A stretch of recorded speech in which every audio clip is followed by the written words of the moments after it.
ओम श्री सूर्याय नमः। प्रिय बंधुओं, आज रविवार के दिन आप श्रवण करेंगे रविवार व्रत की प्राचीन कथा। एक राजा था, उसके पास सिपाही, घोड़े, दास दासियां, धन दौलत सब कुछ था, सिर्फ उन्हें संतान नहीं थी। इसी कारण राजा और रानी बहुत ही दुखी रहा करते थे। संतान प्राप्ति के लिए उन्होंने हर तरह का दान धर्म, धार्मिक अनुष्ठान, जप तप, व्रत, पूजा पाठ सब कुछ किया, लेकिन इसका कोई लाभ नहीं हुआ। जब राजा रानी दोनों ही बुढ़ापे की ओर बढ़ने लगे कि दोनों गहन सोच में पड़ जाते हैं। अब इतने बड़े राज्य का क्या होगा? कौन बनेगा इस राज्य का वारिस? कौन प्रजा की जिम्मेदारी को उठाएगा? राजा रानी दिन रात इसी चिंता में रहने लगे। उन्हें खाने पीने की कोई भी सुध नहीं रहती थी। एक दिन सुबह राजा के दरबार में एक साधु आया तो दासी रानी को यह सब बताती है। तब रानी दासी से कहती है कि हे दासी, यह मेरा अंतिम दान धर्म है, इसके बाद मैं अपने हाथों से कोई दान धर्म नहीं करूंगी। रानी चावल से भरा हुआ सोने का कटोरा हाथ में लिए बाहर आई और साधु की झोली में भिक्षा डालने आगे बढ़ती है तो उसके चेहरे पर छाई उदासी साधु समझ जाता है। वह उससे पूछता है, हे रानी, क्या हुआ? आप इतना उदास क्यों हैं? तब रानी साधु को सारी बात बताती है और बिलख बिलख कर रोने लगती है। रानी को यूं रोता हुआ देखकर साधु कुछ गंभीर हो जाता है और कहता है, हे रानी, आप चिंता मत करिए, आपकी संतान की इच्छा अवश्य ही पूर्ण होगी। आपकी कोख में एक पुत्र जन्म लेगा, किंतु मात्र वह 16 साल तक ही आप लोगों को मिलेगा। इसके आगे वह इस मृत्यु लोक में नहीं रह पाएगा। इससे बढ़कर आपको कुछ देना मेरे लिए संभव नहीं है।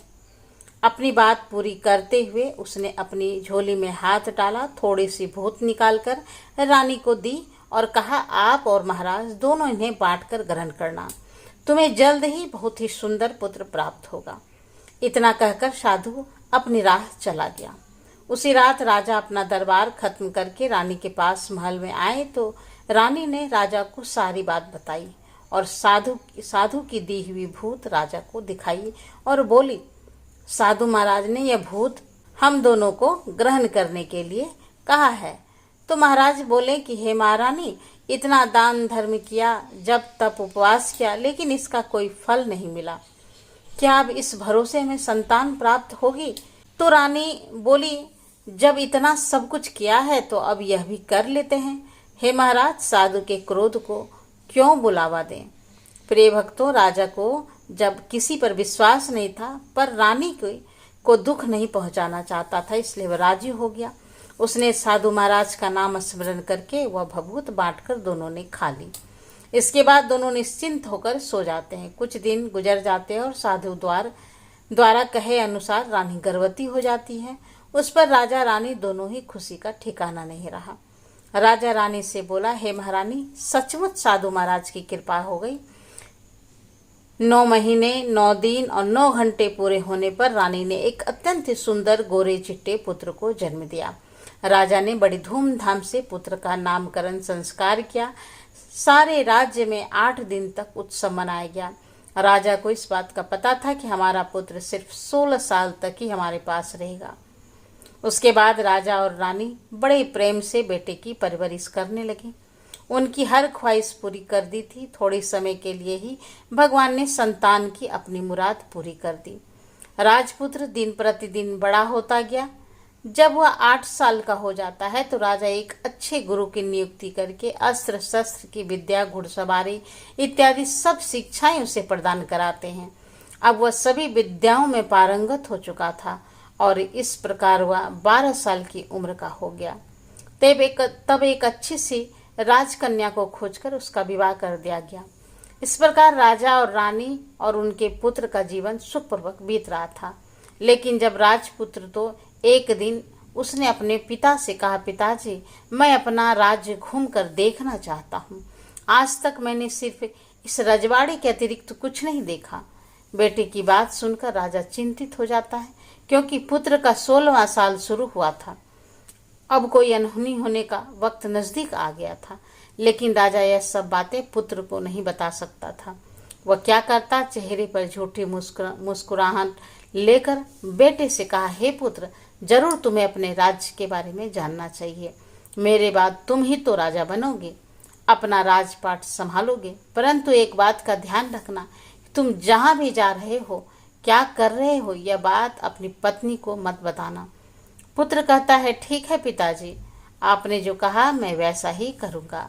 राजपुत्र दिन भर अपनी पत्नी के साथ मौज मस्ती करता, खुशीपूर्वक रहता और रात को ठीक 12 बजे बिस्तर से उठकर बाहर चला जाता और फिर सूर्योदय होने से पहले वापस अपने महल में आकर सो जाता। ऐसे बहुत दिनों तक चलता रहा। अब राजपुत्र का 16वां साल खत्म होने में कुछ ही दिन बाकी रह गए थे। इतने में उसकी पत्नी यानी कि छोटी रानी रात में एक दिन जाग जाती है। वह देखती है कि बिस्तर पर राजकुमार नहीं है।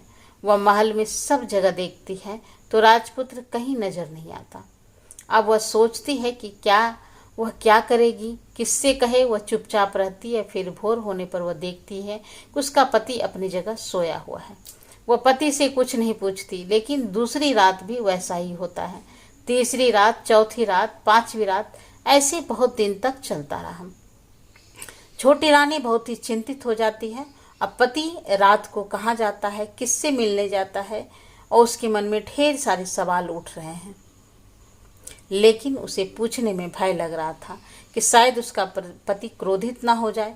सास ससुर से पूछने में भी वह बड़ा संकोच कर रही थी।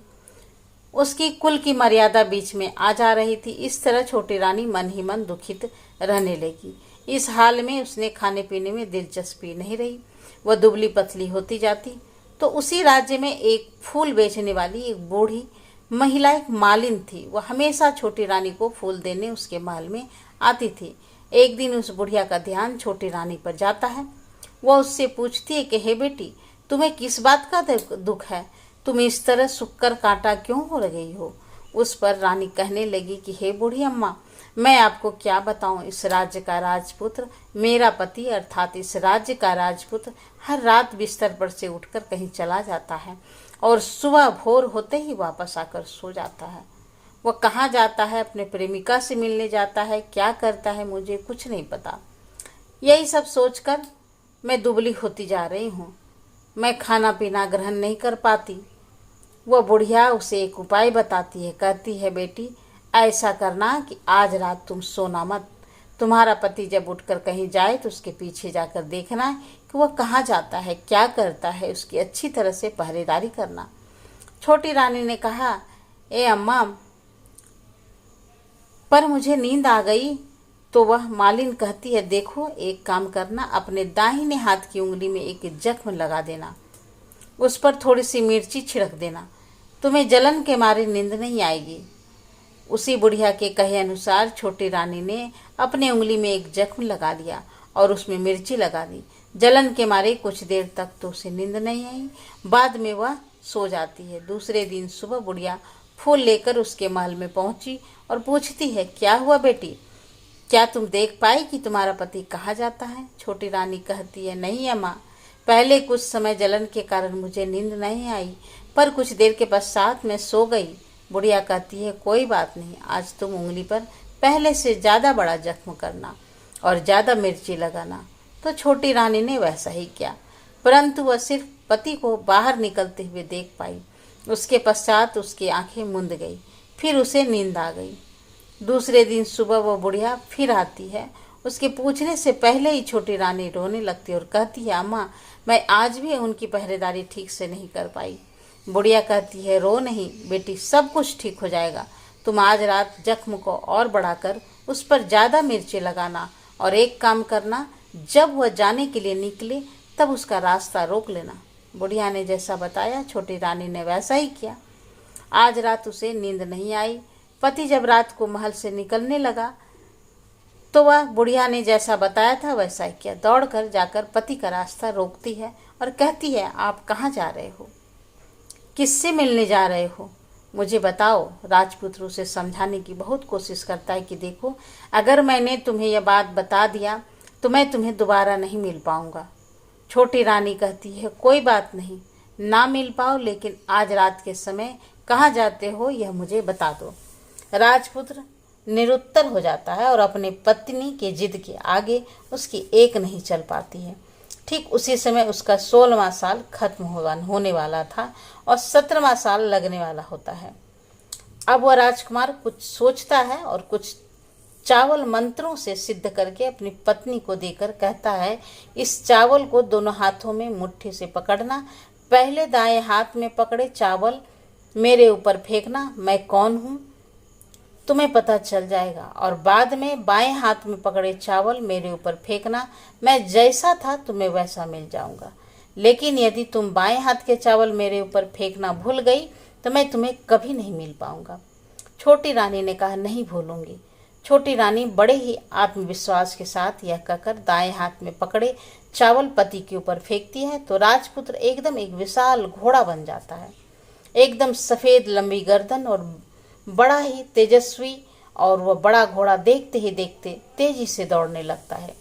छोटी रानी उस घोड़े को एकदम बहुत ही भौचक्की होकर देखती रहती है और पति के बाएं हाथ के चावल फेंकने जो बात कही थी वह भूल जाती है। उसकी आंखों के सामने घोड़ा महल के बाहर निकलकर चला जाता है। घोड़ा जब महल से बाहर जाता है तो वापस नहीं आता है। अब छोटी रानी को बड़ा ही पश्चाताप हुआ। वह स्वयं को कोसने लगी, लेकिन अब उसका कोई फायदा नहीं होने वाला था। राजकुमार अब वापस नहीं आने वाला था। सुबह होते ही महाराज को यह सब बात पता चली। उन्हें बहुत दुख हुआ और वह बिस्तर पर पड़ गए और अपने बेटे की राह देखने लगे। एक न एक दिन उसका बेटा वापस आएगा। इस तरह 1 महीने, 2 महीने, 3 महीने करते करते 6 महीने पूरे हो जाते हैं। राजपुत्र का कोई पता नहीं चलता। राज्य के सेनापति राजपुत्र को ढूंढने के लिए राज्य के गांव गांव सिपाही भेजता है, लेकिन उसे कोई सफलता नहीं मिली। इधर छोटी रानी अपने हट के कारण पति गायब हो गया, यह सोचकर स्वयं को मन ही मन कोसती रही और प्रण कर लेती है कि कुछ भी करके पति को ढूंढ कर लाएगी और उसे वापस घर लेकर आएगी। एक दिन सुबह उठकर सास ससुर के महल में जाती है और कहती है, मैं अपने पति की खोज में जा रही हूँ। अब महाराज को क्या चाहिए था? कुछ भी करके उसका बेटा उन्हें वापस मिलना चाहिए था। वे बहू को जाने के लिए अनुमति देकर कहने लगी हैं, हे बेटी, तुम्हें जो चाहे वह करो, जहां जाना है वहां जाओ, लेकिन मेरे पुत्र को वापस लेकर आओ। अब छोटी रानी अपने शाही वेश बदलकर एक सेठानी बन जाती है। कुछ दासियों को, कुछ नौकरानियों को साथ लेती है और कुछ सामान ले लेती है और राज्य की सीमा पर जाकर वहां एक भोजनालय खोल देती है। वहां आने जाने वाले यात्रियों को भोजन मुफ्त में खिलाती है और मात्र एक शर्त रखती है कि खाने वाले को उसकी देखी हुई कोई अजीब चीज, नई चीज मालकिन को यानी कि राजकन्या को बतानी पड़ेगी। तो वहां आने वाले हर नागरिक को मुफ्त में भोजन दिया जाएगा। इस तरह छोटी रानी राहवी को उसके बताए गए बातों के अनुसार मुफ्त में खाना खिलाती रही, परंतु रानी की जो बात चाहिए थी अब तक वह नहीं मिली थी। ऐसे ही कुछ दिन बीत गए। रानी के महल में फूल लेकर आने वाली बुढ़िया की एक बेटा और बहू भी था। उसका एक छोटा सा यानी बुढ़िया का एक पोता था। उस बुढ़िया के बेटा और बहू सुबह काम के लिए निकलती थी और पोते को संभालने की जिम्मेदारी बुढ़िया पर रहती थी। दिन भर पोते को संभालती थी। बुढ़िया को पान खाने की आदत थी, वह पान के बिना नहीं रह पाती थी। ऐसे ही एक दिन बुढ़िया को पान खाने के लिए चूना चाहिए था। वह उसे तैयार करने के लिए सीप लेकर आई और इन सीपियों को भूनने के लिए गोबर में कंडे चाहिए थे और कंडे इकट्ठा करने के लिए वो बांस की टोकरी लेकर चरवाहे के मैदान में गई, जहां बहुत सारे कंडे थे।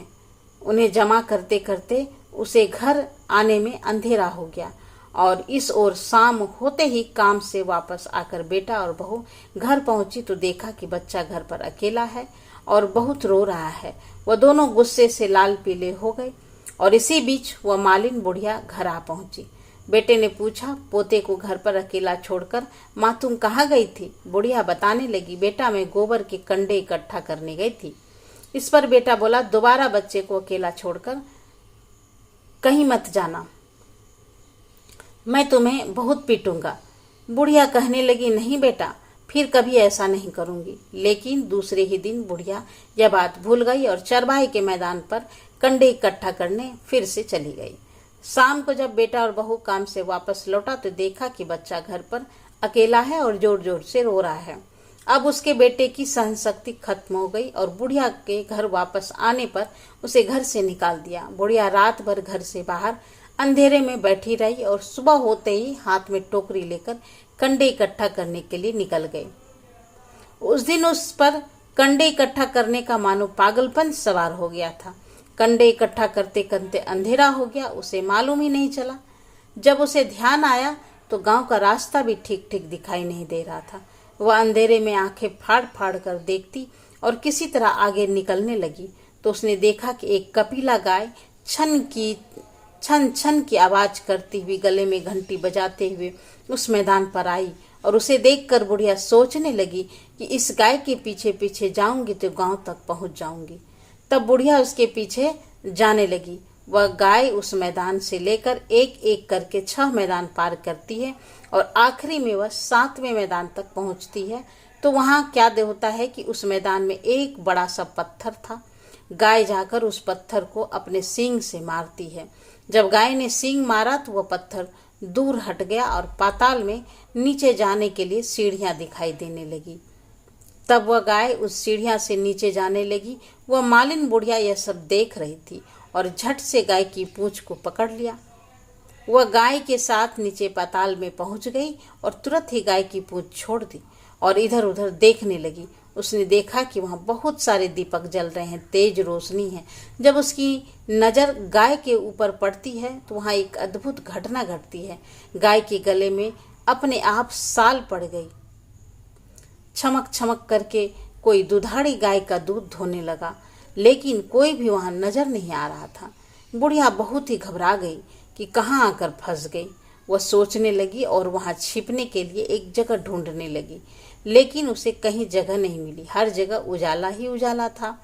तो वह एक कोने में खड़ी हो गई और जो कुछ सामने हो रहा था उसे चुपचाप देखने लगी। उसने देखा कि वहां एक उन्मत्त सफेद घोड़ा और 2 कुंड थे। उसमें से एक कुंड में से एक घोड़े ने छलांग लगाई और ऊपर आ गया और उस घोड़े को अब राजपुत्र का रूप प्राप्त हो गया। उसने दूसरे कुंड में पानी में स्नान किया और वहां रखे नए कपड़े पहने और नजदीक की एक सुंदर पलंग पर आ गया। उस पर आकर वह बैठ गया। उसके सामने 56 प्रकार के पकवान से सजी एक थाली आई, दूध की एक प्याली आ गई, 5 सुपारी आ गई और उसके सामने एक दिया जल रहा था। राजपुत्र ने खाना खाया, पानी पिया, 5 सुपारी खाई और बिस्तर पर लेटने से पहले सूर्य भगवान का स्मरण करके सामने जलते हुए दिए से पूछा, हे दीपंकर, मेरे माता पिता क्या कर रहे हैं? दिया बताने लगा, बेटे के शोक में डूबे हैं। और उसने कहा कि राज कौन संभाल रहा है? तो उसने बोला कि राजमंत्री संभाल रहा है। उसने पूछा कि मेरी पत्नी क्या कर रही है? तो दिया बोला उसने चौराहे पर भोजनालय शुरू किया है और आते जाते लोगों से नई खबर के बारे में पूछती है। और दिए के इतना कहते ही राजपुत्र कहने लगा, ठीक है। उसके बाद वह सो गया। बुढ़िया कोने में खड़ी हुई सब कुछ देखती रही थी।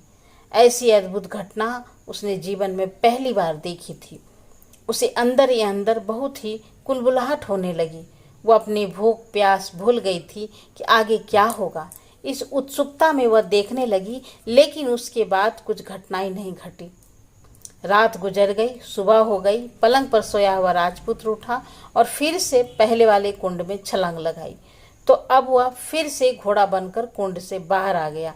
तेजी से उस पाताल नगरी से बाहर निकल गया, लेकिन कहाँ गया बुढ़िया को कुछ नहीं पता चला।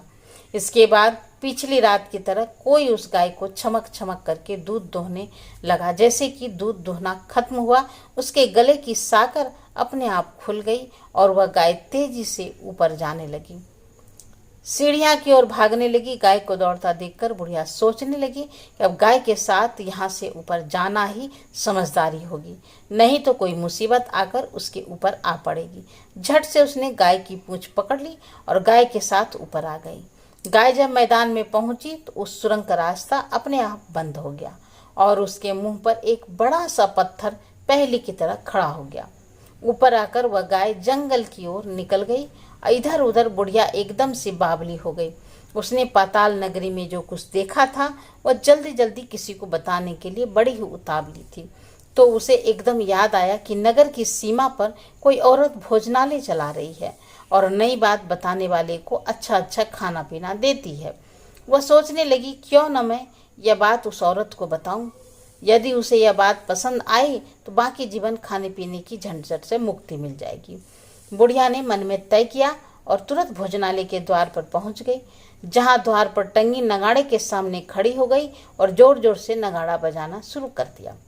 नगाड़े का इस तरह शोर सुनकर मालकिन यानी छोटी रानी मन में प्रसन्न हो गई कि शायद कोई नई बात लेकर यहाँ आया है। छोटी रानी सिपाही को आदेश देती है कि जाइए और कौन आया है उसकी अच्छे से खातिरदारी कीजिए। छोटी रानी का आदेश पाते ही सिपाही दौड़ते हुए गए और वहाँ एक बुढ़िया नगाड़ा बजा रही थी। उन्होंने पूछा, बुढ़िया माई क्या हुआ, नगाड़ा क्यों बजा रही हो? बुढ़िया बोली, कुछ नहीं बेटा, यहाँ खाना मिलता है ना, इसलिए आई हूँ। तो सिपाहियों ने कहा, माई खाना चाहिए, खाना तो मिलेगा लेकिन तुम्हें कोई नई बात बतानी पड़ेगी। बुढ़िया ने कहा, हाँ बताऊंगी, एक बात मालूम है मुझे। इस पर सिपाही उसे अंदर लेकर आए और मालकिन के आदेश के अनुसार बहुत सेवा सत्कार किया गया। बड़ी से सुंदर थाली में सुंदर सुंदर पकवान व्यंजन परोसे गए। बुढ़िया बहुत दिनों से भूखी थी, वह खाने पर टूट पड़ी। खाना खाने के बाद सिपाही ने उसे नई साड़ी पहनने को दी। उसके बाद उसे लेकर रानी के पास आई। बुढ़िया और छोटी रानी ने तुरंत एक दूसरे को पहचान लिया। तब छोटी रानी ने बुढ़िया से कहा, अम्मा अब बताओ तुमने क्या नई बात देखी? बुढ़िया ने कहा, नई बात? मैंने कोई नई बात नहीं देखी। मेरे पास तो तुम्हें देने के लिए खाने के पैसे नहीं थे, इसलिए मैंने झूठ कहा और नगाड़ा बजाया। रानी ने कहा, अम्मा घबराना नहीं, मैं किसी को तुम्हारा नाम नहीं बताऊंगी। फिर भी बुढ़िया ने कहा, मेरे पास कोई नई बात नहीं है। इस पर रानी ने उससे कहा, देखो अम्मा, तुमने मुझे वह नई बात बताई तो जिंदगी भर तुम्हारी देखभाल मैं करूंगी, तुम्हें राजमाता की तरह रखूंगी। अब बुढ़िया बताने के लिए तैयार हो गई। उसने जो कुछ भी चारागाह वाले मैदान में देखा था सब कुछ सच सच छोटी रानी को बता दिया। बुढ़िया की बातें सुनकर छोटी रानी को यकीन हो गया कि वह राजपुत्र उसी का पति है। वह तुरंत बुढ़िया से कहने लगी, अम्मा मुझे उस जगह पर ले चलो। तब बुढ़िया बोली, नहीं बेटी, वह पाताल लोक है, वहाँ सांप आदि रहते हैं, तुम्हें देख लिया तो तुम्हारे जाने का खतरा पड़ सकता है। लेकिन छोटी रानी उसकी एक भी बात नहीं सुनती है। उस जगह ले जाने के लिए हट करने लगती है। आखिर में बुढ़िया ने उसका कहना मान लिया और कहने लगी, ठीक है, मैं तुम्हें वहाँ ले जा सकती हूँ, पर आज नहीं, कल वहाँ जाना। दूसरे दिन दोपहर को रानी बुढ़िया के साथ उस मैदान पर गई और एक जगह छुपकर गाय के आने की राह देखने लगी। दिन ढलते ही अंधेरा घिरने लगा और गाय हमेशा की तरह वह मैदान में आ गई और उस कोने में जाकर उसने पत्थर को सींग मारा तो छत से पत्थर हट गया और सुरंग में जाने के लिए रास्ता खुल गया। गाय रास्ते से नीचे उतरने लगी तो बुढ़िया छोटी रानी से कहने लगी कि हे बेटी, आगे बढ़ो, हम गाय की पूंछ पकड़कर नीचे उतरेंगे। तो दोनों गाय की पूंछ पकड़कर नीचे उतर गई। बुढ़िया पहले जिस कोने में छिपी थी उसी कोने में छिप गई। अब नीचे सब कुछ पहले जैसा घटित हो रहा था। गाय के गले में अपने आप साल पड़ गए। कोई अदृश्य रूप से उसका दूध दूहने लगा। एक सफ़ेद घोड़ा आकर एक कुंडे में छलांग लगाई तो राजपुत्र के रूप में ऊपर आया।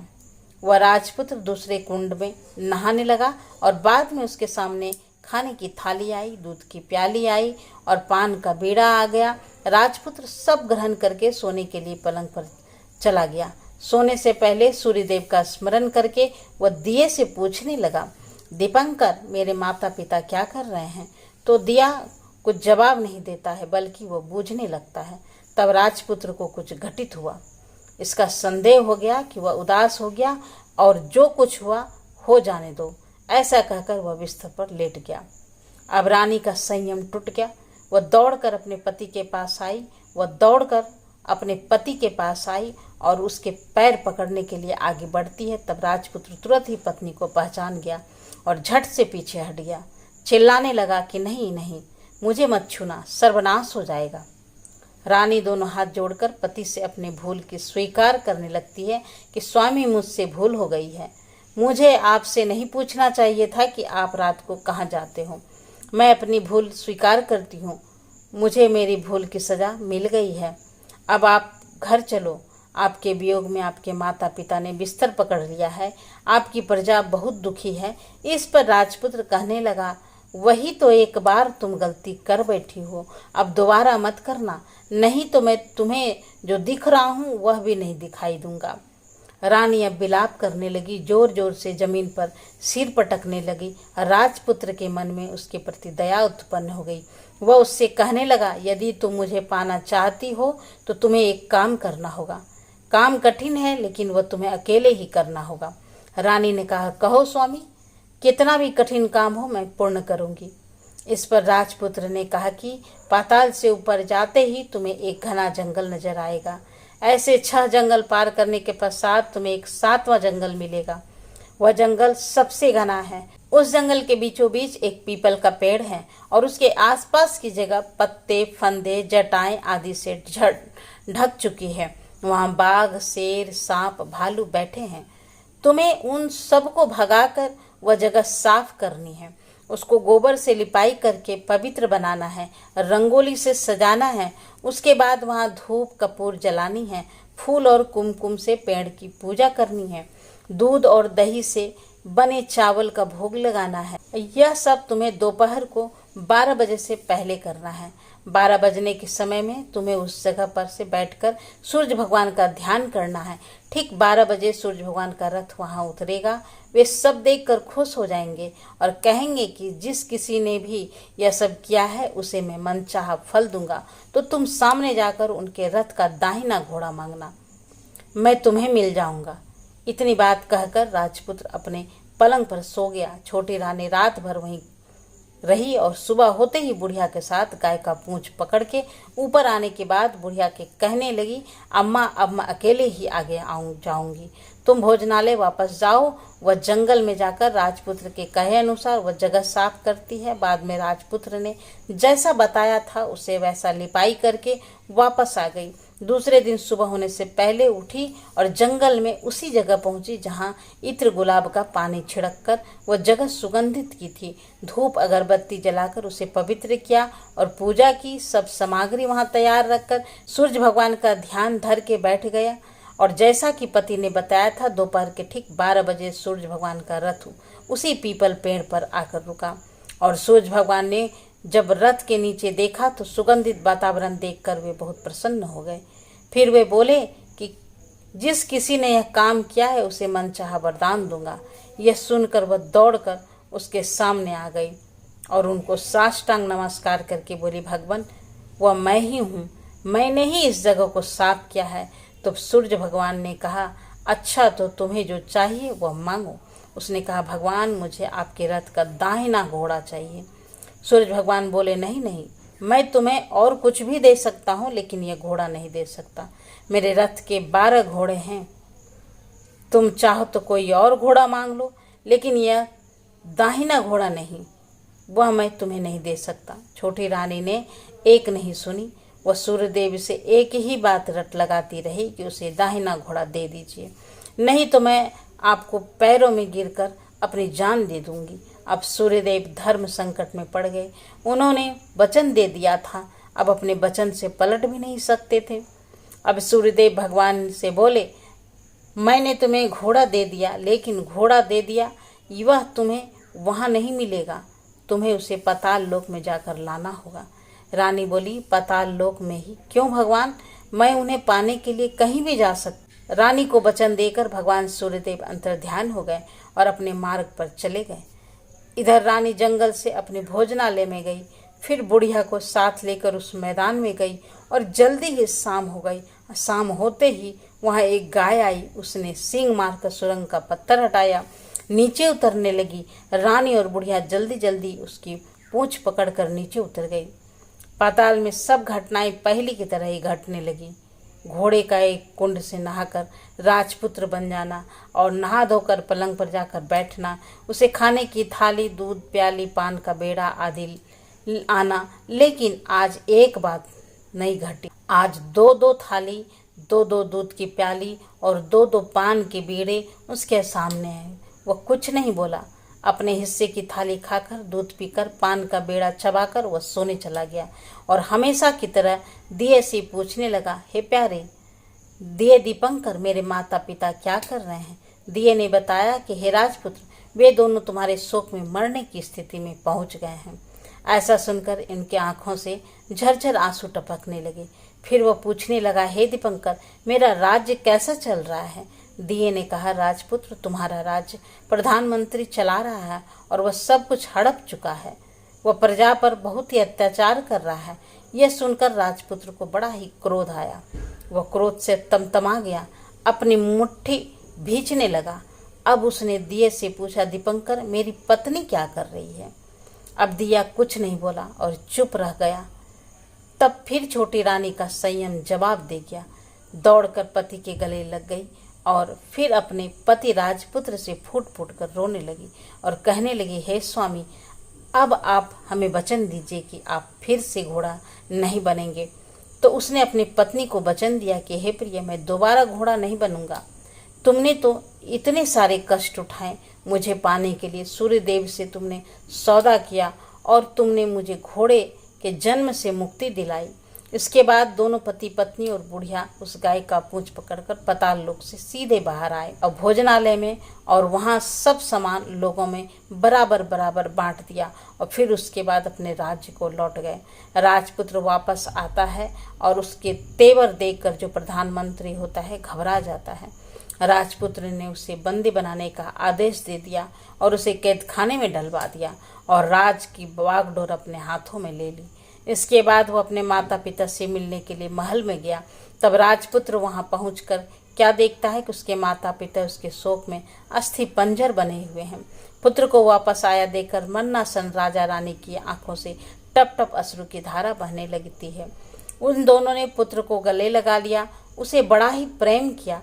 इतना होने के बाद उसके सेहत में एकदम सुधार आने लगा। अब वे बिस्तर से उठकर बैठ गए, पुत्र को आशीर्वाद देने लगे। राजपुत्र के आने की खबर तुरंत राज्य में फैल गई। प्रजा खुशी के मारे फूली नहीं समाई और प्रजाजन महल के सामने इकट्ठे हो गई। राजपुत्र ने भी उन्हें दर्शन दिए और आज से उन्हें कोई दुख न पहुंचाएगा, ऐसा उन्हें वचन दिया। अब राजा ने अपने पुत्र का राज्याभिषेक करके उसे सिंहासन पर बैठाया, फिर और अपनी बहू को महारानी का दर्जा दिया और स्वयं अपनी पत्नी के साथ ईश्वर स्मरण करते हुए खुशी से दिन व्यतीत करने लगे। महाराजा बना राजपुत्र अच्छी तरह से राज चलाने लगा और अपनी पत्नी के साथ सुख शांति से जीवन व्यतीत करने लगा। उस बुढ़िया को रानी ने अपने ही पास रखा और उसकी अच्छी तरह से देखभाल करने लगी। बुढ़िया के बुढ़ापे के दिन खुशी से गुजरने लगे, सारी प्रजाजन प्रेम से रहने लगे। तब राजपुत्र ने एक और घोषणा की कि हे प्रिय प्रजाजनों, तुम आज के बाद सूर्य नारायण भगवान का व्रत करो। प्रत्येक रविवार को उन्हें प्रेम पूर्वक अर्घ दो, घर की लिपाई करो तथा अपने घर में सुख समृद्धि की कामना करो। इससे तुम्हारे घर में धन धान तो आएगा ही, साथ में तुम सब लोग रोग मुक्त रहोगे। सूर्य भगवान की रविवार व्रत कथा संपूर्ण हुई। तो प्रेम से बोले सूर्य नारायण भगवान की जय। आज के इस कथा कहानी को कहते सुनते हुंकारा भरते सभी भक्तों को भगवान सूर्यदेव का आशीर्वाद प्राप्त हो। प्रिय श्रोताओं, उम्मीद करती हूँ आज की ये कथा आपको पसंद आई होगी। यदि आपको ये कथा पसंद आई है तो लाइक करें और शेयर करना तो बिल्कुल भी नहीं भूलें। और चैनल पर आप यदि पहली बार आए हैं तो चैनल को सब्सक्राइब कर लें, बेल आइकन को प्रेस कर लें ताकि आने वाले वीडियो की नोटिफिकेशन आपको सबसे पहले मिलती रहे।